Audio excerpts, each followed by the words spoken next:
پھر اس کی پوری تفصیل ہے.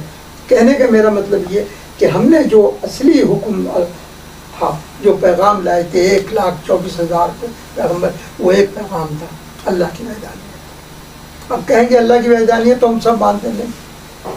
اگر یہ یقین ہو جائے کہ اللہ تعالیٰ ہے تو غلط کام نہیں کر سکتے. کوئی چوری نہیں ہوگی، کوئی ڈاکہ نہیں ہوگا، کوئی پولیس نہیں ہوگی، کوئی فوج نہیں ہوگی. اور کام کرنے سے پہلے یہ سوچے گا آدمی کہ وہ ناراض نہ ہو جائے، میں ایسا کام نہ کروں کہ وہ اس کی ناراضگی ہو جائے، کسی کو ایذا نہ دوں، کسی کو دل نہ دکھاؤں.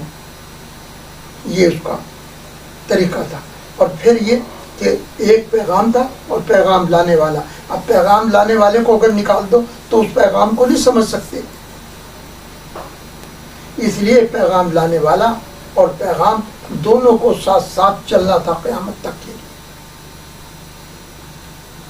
لا الہ کے ساتھ محمد رسول اللہ صلی اللہ علیہ وسلم اگر نہیں ہوگا تو کامیابی نہیں ہوگی. آج سارا عرب پریشان حال ہے. اتنا سا اسرائیل ہے، اور اسرائیل کیا، وہ جو میپ کے اندر ایک خنجر ہے جو ان کے سینے کے اندر گھونپ دیا. خنجر ہے جو اسلام کے سینے کے اندر پیوستہ ہے. صحیح، بالکل صحیح. لیکن اس سے نکال نہیں سکتے، اس خنجر کو نکال نہیں سکتے. ہمیں ناقل ہے. یہ نہیں کہ ہمارے پاس پیسہ نہیں، ہمارے پاس کہ ہم بہت غریب ہیں، سب کچھ ہے. عقل کیوں نہیں ہے؟